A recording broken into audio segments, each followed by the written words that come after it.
Hello everyone, मैं हूं Sandeep sir. मेरा यूट्यूब चैनल में आप लोगों का स्वागत है। इस वीडियो में रेखाएं और कोण से संबंधित सभी सवालों का जवाब लेकर आया हूं। आप लोगों के एग्जाम में सभी प्रश्न वस्तुनिष्ठ होंगे, अतः आप लोगों को अच्छी तरह से बेसिक ज्ञान होनी चाहिए। तो चलिए वीडियो में दिखाते हैं। और ये रेखाएं और कोण चैप्टर का आप लोगों का सबसे पहला बेसिक में 7 नियम देंगे। कितना नियम देंगे? 7 नियम। ये 7 नियम को आप लोग याद रखिए। इस चैप्टर में सभी प्रश्न आप लोगों से आसानी से बन जाएंगे। तो पहला फैक्ट, चलिए पहला फैक्ट हम बताने जा रहे हैं। ये पहला फैक्ट क्या है? तो पहला फैक्ट में आप लोगों को हम बताने जा रहे हैं। देखिए क्या है पहला फैक्ट। आप लोग देखिए, स्क्रीन में आप लोग का लिखा हुआ आएगा, यदि एक किरण एक रेखा पर खड़ी हो। तो सबसे पहले आप लोग देखिए, किरण और रेखा शब्द आ रहा है। तो किरण को देखिए, किरण क्या होता है, रेखा क्या होता है। तो आप लोग ये क्या है? बिंदु। तो बिंदु देखिए, बिंदु ये क्या है? बिंदु है। और ये बिंदु अगर चलने स्टार्ट कर देता है, ऐसे ऐसे ऐसे ऐसे ऐसे ऐसे करके चलने स्टार्ट करता है, तो क्या बन जाता है? एक रेखा बन जाता है। ठीक है। तो इसीलिए कि क्या कह सकते हैं कि बिंदु के बिंदु पथ को रेखा कहते हैं। किसको कहते हैं? बिंदु के बिंदु पथ। देखिए, बिंदु के बिंदु पथ को क्या कहते हैं? रेखा कहते हैं। यानी एक रेखा जो होगा इस प्रकार हम लोग ड्रॉ कर सकते हैं। यानी इधर भी जा सकता है, इधर भी, दोनों तरफ जा सकता है। इसको रेखाएं कहते हैं। और किरण क्या होता है कि कहीं एक पॉइंट से निकलकर वो एक ही तरफ जाता है और इस प्रकार का तीर का चिन्ह रहता है। इसको किरण कहते हैं। क्या कहते हैं इसको? किरण। ये है किरण आपका, ये है रेखा आपका। ठीक है। और इस रेखा को अगर बीच में यहाँ पर काट देंगे हम, तो इसी को कहते हैं रेखा खंड। क्या कहते हैं इसको? रेखा खंड कहते हैं। ठीक है। तो रेखा समझ में आ गया, रेखा खंड समझ में आ गया, किरण समझ में आ गया। तो अब चलिए क्या कहता है, ध्यान से, यदि एक किरण एक रेखा पर खड़ी हो, यानी एक रेखा है ये, और इस पर कोई एक किरण खड़ा है। मान लीजिए ये वाला किरण खड़ा है, ये किरण यहां से निकला और इधर चला गया। किरण खड़ी हो, तो इस प्रकार बने दो आसन्न कोणों का योग 180 डिग्री होता है। तो इस प्रकार जो बना, क्या बना? आसन्न कोण बना। देखिए ये वाला कोण और ये वाला कोण, इस कोण को आसन्न कोण कहा जाता है। क्या कहा जाता है इस कोण को?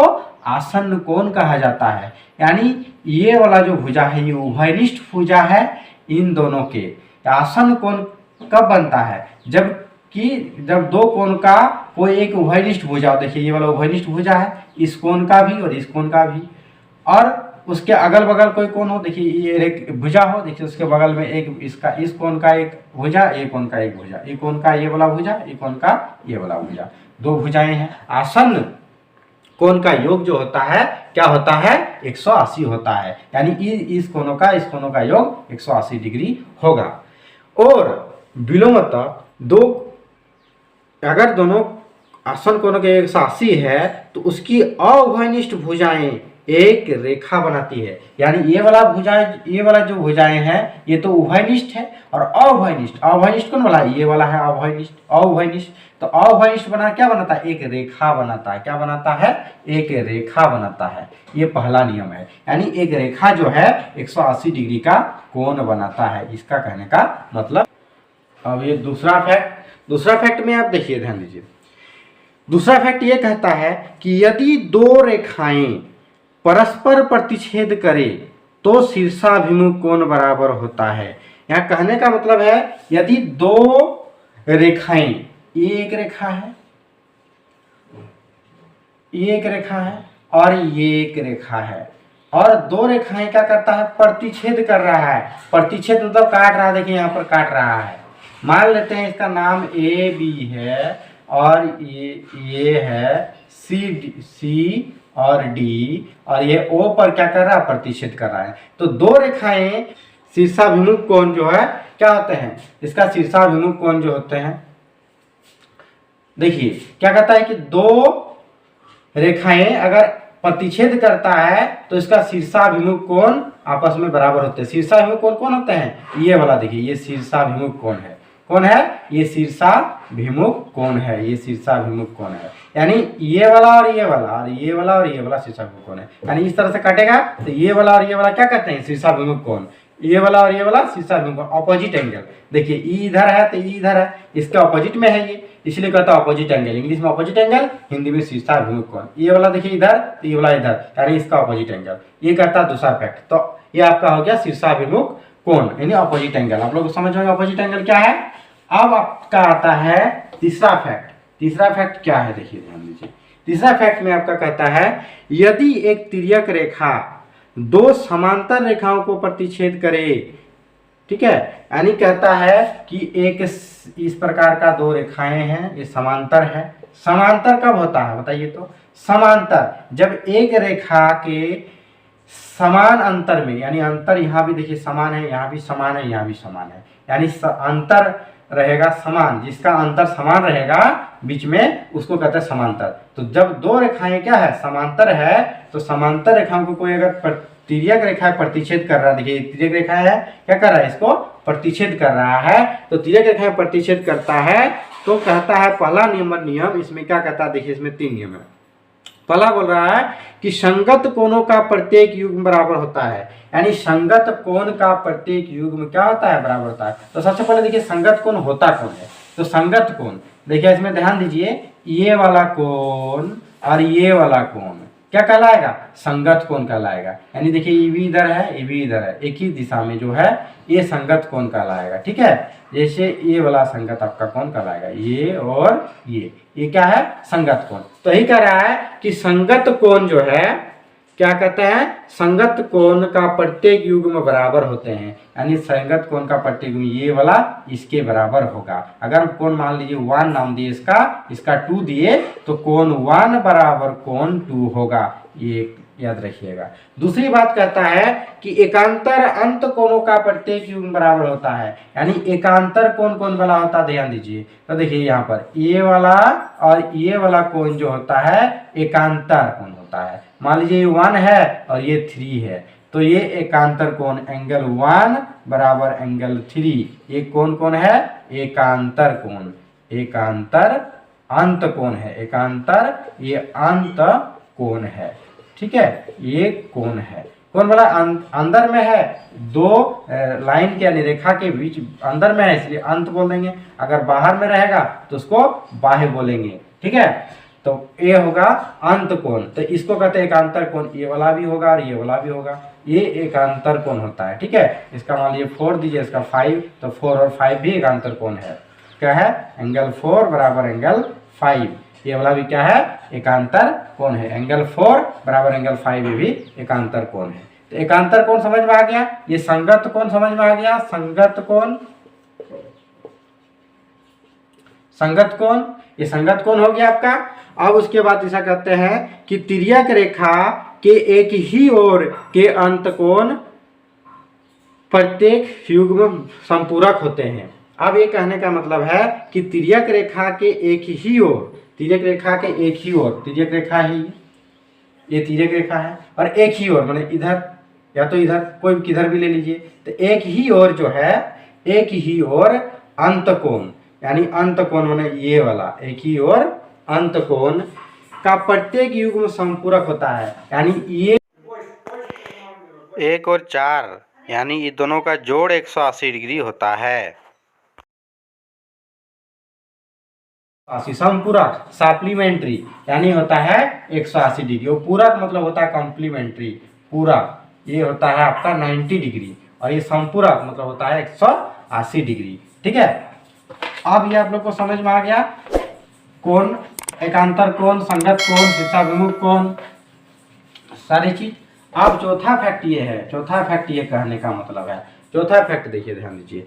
कहता है यदि एक तिर्यक रेखा दो रेखाओं को इस प्रकार प्रतिच्छेद करे कि या तो एक नंबर में, ध्यान दीजिए, एक नंबर में क्या कहता है? संगत कोण का कोई एक युग्म बराबर हो, संगत कोण का कोई एक युग्म बराबर हो, या कहता है कि एकांतर अंत कोण का कोई एक युग्म बराबर हो, या कहता है तिर्यक रेखा के एक ही और अंत कोण का कोई एक युग्म संपूरक हो।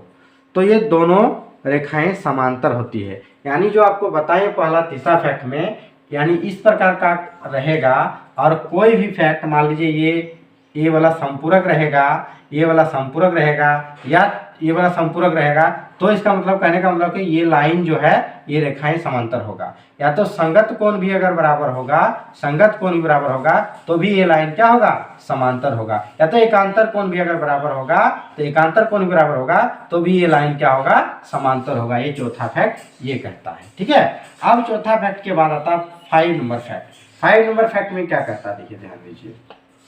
5 नंबर फैक्ट में कहता है कि वे रेखाएं जो एक ही रेखा के समांतर होती है परस्पर समांतर होती है। यानी यदि एक ये रेखा है और इस रेखा के समांतर दूसरा लाइन खींचेंगे तो भी समांतर होगा, तीसरा खींचेंगे तो भी समांतर होगा, चौथा खींचेंगे तो भी समांतर होगा। ये चलता है 5वां फैक्ट। उसके बाद 6ठा फैक्ट में क्या आता है, देखिए 6 नंबर फैक्ट में आता है आपका 6 नंबर में आपका आता है कि एक त्रिभुज के तीनों कोणों का योग 180 डिग्री होता है। यानी एक त्रिभुज लेंगे, मान लेते हैं ये वाला एक त्रिभुज है और इसके तीनों कोणों का जोड़ कितना होगा, ये कोण, ये कोण और ये कोण 180 डिग्री होगा। कितना होगा, 180 डिग्री होगा। कैसे, देखिए मान लीजिए ये 1, ये 2, ये 3 है, तो ये तीनों कोणों का जोड़ कितना होगा, 180 होगा। ये नाम दे दीजिए ए, बी और सी। ये त्रिभुज है, तो इस त्रिभुज में एक कोण दो तीनों कोणों का 180 डिग्री होगा। यानी कोण 1 प्लस कोण 2 प्लस कोण 3 बराबर कितना होगा, 180 होगा। ये नियम कहता है। ये इसको प्रूव करने के लिए हम लोग ऐसे एक लाइन खींचेंगे इसके समांतर, यानी BC के समांतर CD एक लाइन खींच देते हैं और इसका नाम दे देते हैं 1, इसका नाम 5 और इसका नाम 4, यानी 4 5 1 2 3 4 5 मान नाम दे दिए 4 5। अब देखिए आप कहेंगे कि 5, ये देखिए एक समांतर रेखा बना रहा है। अभी हम बताएं आपको कि ये इस प्रकार रहेगा, संगत कोण आपस में बराबर होगा। तो ये वाला एक रेखा बना रहा है, इसका मतलब यहाँ पर जो कोण बनेगा 180 बनेगा। यानी कोण 3 प्लस कोण 4 प्लस कोण 5 बराबर कितना, 180 डिग्री बनाएगा, 180 डिग्री बनाएगा। तो आप यहाँ पर देखिए ध्यान दीजिए कि ये समांतर रेखाएं हैं दोनों, कौन कौन, ये और ये समांतर है। और समांतर जब है तो इसका मतलब ये वाला और ये वाला एकांतर कोण है, तो एकांतर कोण आपस में बराबर होता है। यानी कोण 1 बराबर कोण 5 है, तो इस कोण 5 की जगह हम लोग कोण लिख सकते हैं, कोण 1 लिख सकते हैं। और कोण 2 के बराबर कोण 4, यानी कोण 4 की जगह हम लोग क्या लिख सकते हैं, कोण 2 लिख सकते हैं। तो प्लस कोण 2 और प्लस कोण 3 तो है ये है। तो इस प्रकार लिख सकते हैं कि इतना 180, यानी कोण 1 प्लस कोण 2 प्लस कोण 3 बराबर 180। यानी एक त्रिभुज के तीनों कोणों का कितना होता है, 180 डिग्री होता है। समझ में आ गया। 7वां फैक्ट आपका बता रहा है कि कोई एक त्रिभुज रहेगा, यदि किसी त्रिभुज की एक भुजा को बढ़ाया जाए। यानी कोई एक त्रिभुज है, मान लेते हैं यही वाला त्रिभुज है, ये त्रिभुज है और इसकी एक भुजा को बढ़ा देते हैं, इधर बढ़ा देते हैं। इसका भी नाम दीजिए ABC और D को बढ़ा दिए। अगर किसी त्रिभुज की एक भुजा को बढ़ाया जाए तो इस प्रकार बना बहिष्कोण, बाहर में जो कोण बना इसको कहते हैं बहिष्कोण। ये वाला कोण ई वाला कोण के बराबर होता है। यानी अपने दो अंत अभिमुख कोणों के योग के बराबर होता है। अभिमुख कोण कौन वाला, ये वाला और ये वाला के बराबर होते हैं। यानी ये कोण और ये दोनों कोण के बराबर होते हैं। यानी इसको अगर नाम देंगे 1, इसका 2, इसका 3, तो ये होगा कोण 1 बराबर कोण 2 प्लस कोण 3। ये आपका होता है नियम। ये 7वां फैक्ट है। ठीक है, तो ये कोण ये दोनों कोण के जोड़ के बराबर होगा। यहाँ पर 2, यहाँ पर 1 और यहाँ पर कर दीजिए 6। ठीक है, अब देखिए कि ये वाला कोण 6 जो होगा, कोण 6 किसके, कोण 6 जो होगा 3 और 5 के जोड़ के बराबर होगा। कोण 6 बराबर होगा कोण 3 प्लस कोण 5। ठीक है, अब कोण 6 बराबर, तब देखिए कोण 3, तो कोण 3 वाला तो ये वाला कोण आ गया, ये वाला कोण आया, तो कोण 3 को रहने दीजिए, 3 तो आ ही गया। अब कोण 5 किसके बराबर है, कोण 2 के बराबर, क्योंकि एकांतर कोण है। ये वाला लाइन थी, ये वाला लाइन है, तो ये कोण 2 कोण 2 और कोण 5 एकांतर कोण है, इसलिए कोण 5 की जगह कोण 2 लिख सकते हैं। तो देखिए कोण 6 बराबर क्या आ गया, कोण 3 प्लस कोण 2, यानी कोण 3 ये वाला कोण और ये वाला कोण 2, यानी कोण 6 के बराबर, यानी ये बाह्य कोण अंत कोणों के योग के बराबर होता है। कोण 6 बराबर क्या, 3 प्लस 2 आ गया। तो ये आपका 7 फैक्ट है, इसको याद रखिए और इस चैप्टर में सारे प्रॉब्लम आपसे आसानी से बन जाएंगे, और जो नहीं बनेंगे वह आप आपसे हमसे पूछ सकते हैं कमेंट में।